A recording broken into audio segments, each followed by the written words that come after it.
Hello बच्चों, let's see this question.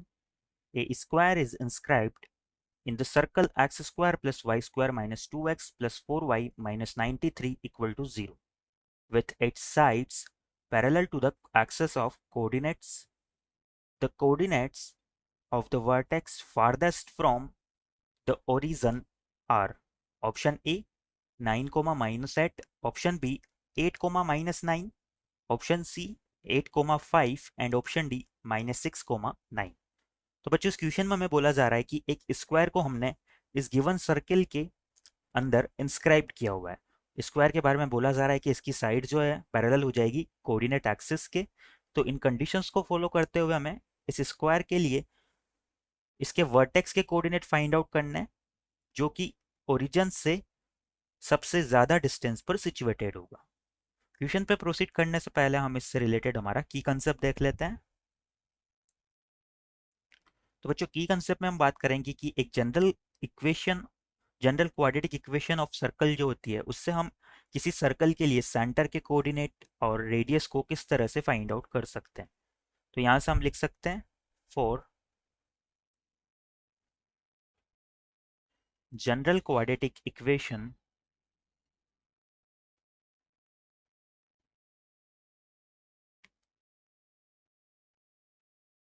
Of circle. Circle की जो जनरल क्वाड्रेटिक इक्वेशन है वो हमारी कुछ इस तरह से होती है x square plus y square plus 2gx plus 2fy plus c equal to 0।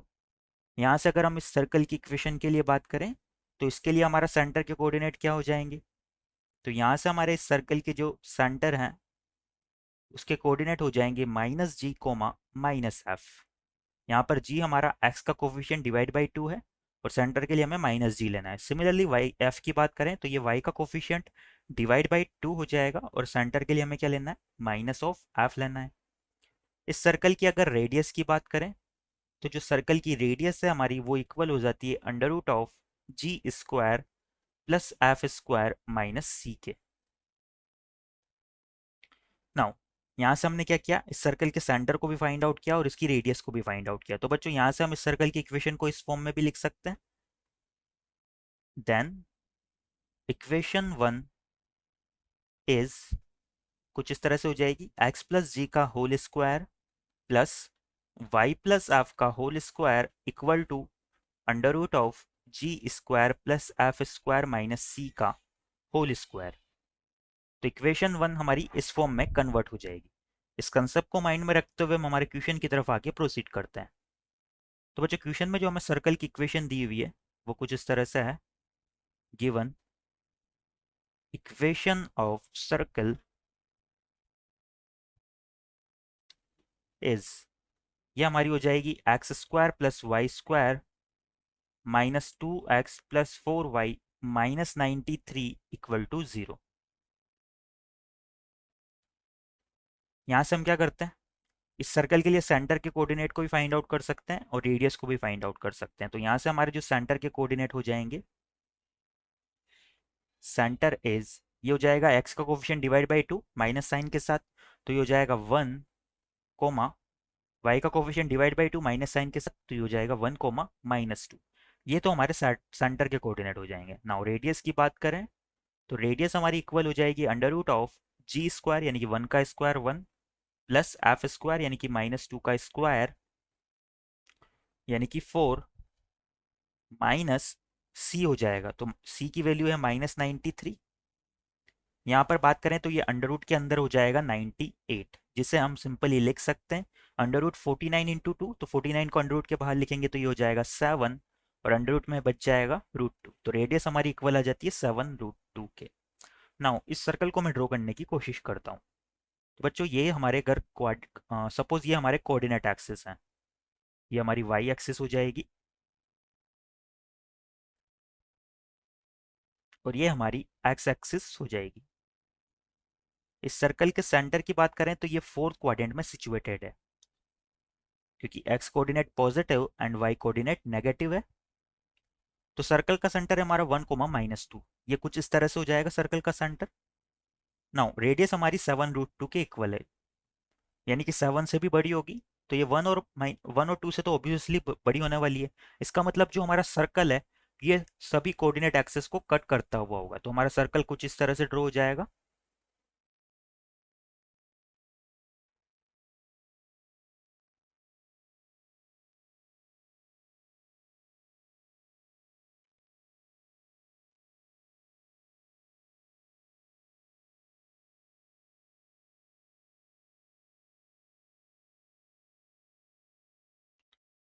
ये हमारा सर्कल हो जाएगा, ये इसका सेंटर हो जाएगा 1, -2 पर। आगे हमें क्या करना है, इस सर्कल के अंदर एक स्क्वायर ड्रॉ करना है। जो स्क्वायर की जो साइड्स है वो हमारी कोऑर्डिनेट एक्सिस के पैरेलल हो जाएगी। तो सपोज हमारा स्क्वायर कुछ इस तरह से हो जाता है।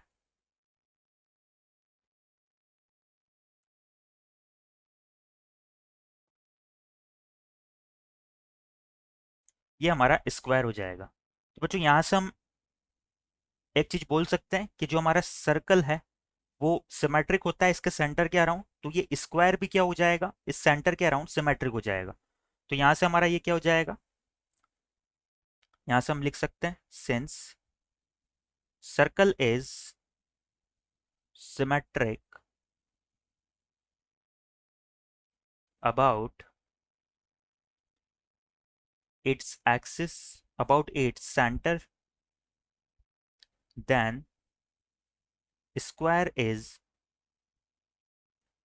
also symmetric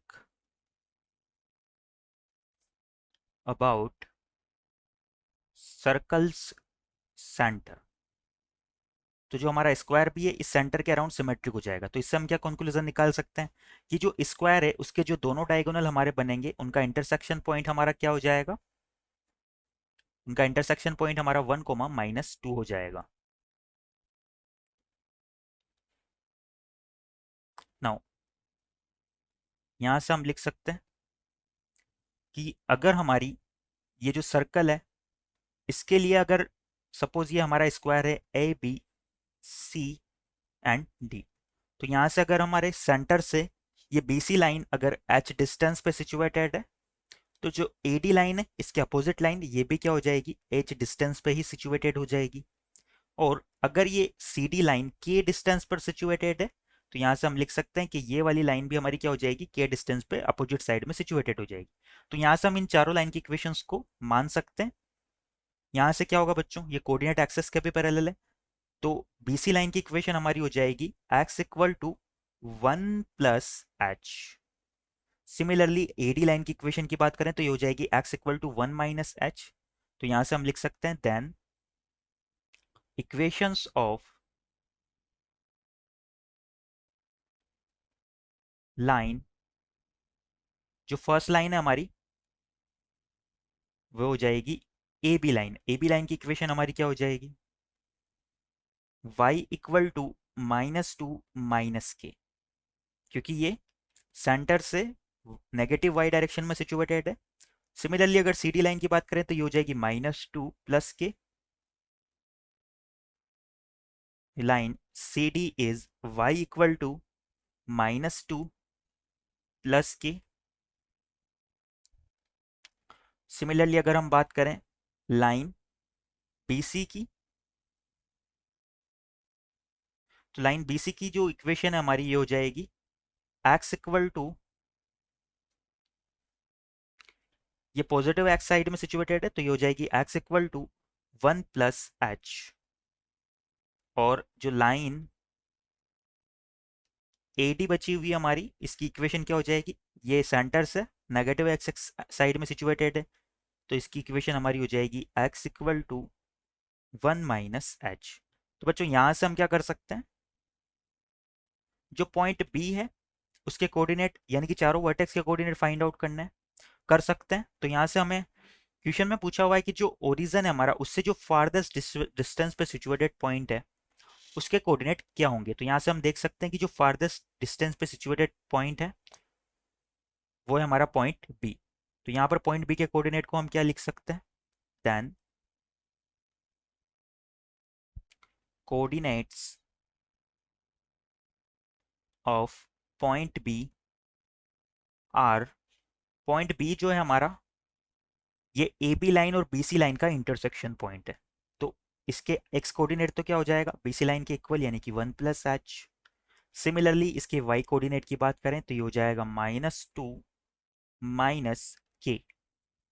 ये हमारा पॉइंट बी हमें मिल चुका है। अब यहाँ से एच और के की वैल्यू को हमें फाइंड आउट करना है। तो बच्चों ए बी सी डी अगर हमारा एक स्क्वायर है तो इसकी जो दोनों साइड्स हैं, सॉरी चारों साइड्स हैं, उनकी लेंथ क्या होनी चाहिए, इक्वल होनी चाहिए। तो यहाँ से हम लिख देते हैं कि length of A B equal to length of C D. यहाँ से हम लिख सकते हैं since A B C D is square then length of A B equal to length of C D. A B की लेंथ की बात करें तो ये हमारी क्या हो जाएगी, ए बी की लेंथ हमारी हो जाएगी, यहाँ पर बी सी लाइन की इक्वेशन हमारी x इक्वल टू 1+h और ए डी लाइन की इक्वेशन है x इक्वल टू 1 - h। तो इन दोनों के बीच में डिस्टेंस क्या हो जाएगी हमारी, 2h के इक्वल हो जाएगी। तो यहाँ से हम लिख सकते हैं कि 2h हमारा किसके इक्वल हो जाएगा, सी डी लेंथ की बात करें तो सी डी लेंथ हमारी किसके इक्वल हो जाएगी, ये इक्वल हो जाएगी 2k के। यहाँ से हम देख सकते हैं k इस साइड पे सिचुएटेड है और k इस साइड में सिचुएटेड है।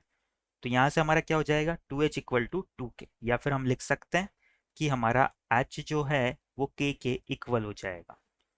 यहाँ पर पॉइंट बी के कोऑर्डिनेट को हम इक्वेशन 1 नाम देते हैं और इस h इक्वल टू k को इक्वेशन 2 नाम देते हैं।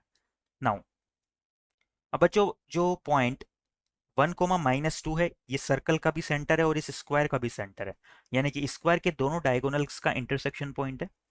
यहाँ से हम लिख सकते हैं कि जो हमारा सेंटर है इससे पॉइंट बी की डिस्टेंस हमारी किसके इक्वल हो जाएगी, रेडियस के इक्वल हो जाएगी। तो यहाँ से हम लिख सकते हैं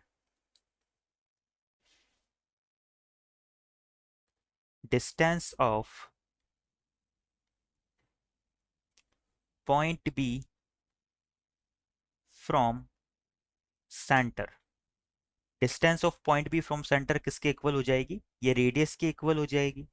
अगर ये रेडियस के इक्वल होगी तो यहाँ से पॉइंट बी के कोऑर्डिनेट तो हमारे पास हैं 1+h, -2 -k, और जो सेंटर है उसके कोऑर्डिनेट क्या है 1, -2। तो यहाँ से डिस्टेंस को इक्वल कर देते हैं तो ये हो जाएगा √h² + k² equal to radius जो कि इक्वल है 7√2k।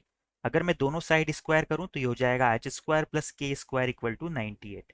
नाउ इक्वेशन 1 से हमारा h और k इक्वल आया था, तो यहाँ से हम लिख सकते हैं by equation 1 h is equal to k। इसे इस इक्वेशन में पुट करते हैं तो यहाँ से क्या हो जाएगा 2h² इक्वल टू 98। अगर 2h² हमारा 98 के इक्वल है तो h² हमारा आ जाएगा 49 के इक्वल, और यहाँ से हमारे h की दो वैल्यूज निकल के आती है +-7। नाउ h अगर हमारा +7 के इक्वल है तो k भी +7 के इक्वल हो जाएगा। यहाँ से हम लिख सकते हैं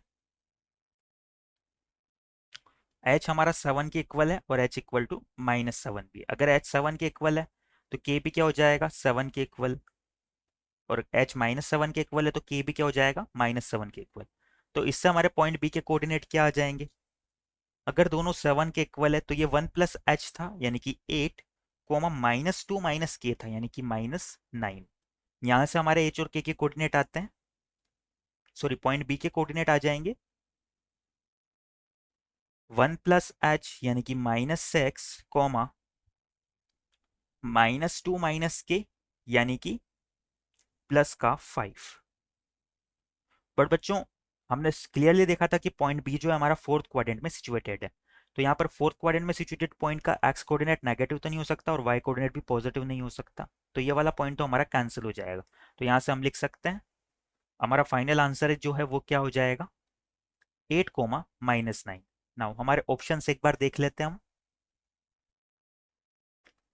तो इस क्वेश्चन के रिगार्डिंग हमारा ऑप्शन बी 8, -9 ये करेक्ट हो जाएगा, क्योंकि पॉइंट बी ही है जो हमारा ओरिजिन से फारदेस्ट सिचुएटेड है। यहाँ से हम लिख सकते हैं our final answer is option B which is 8, -9। I hope you understand it well. Best of luck.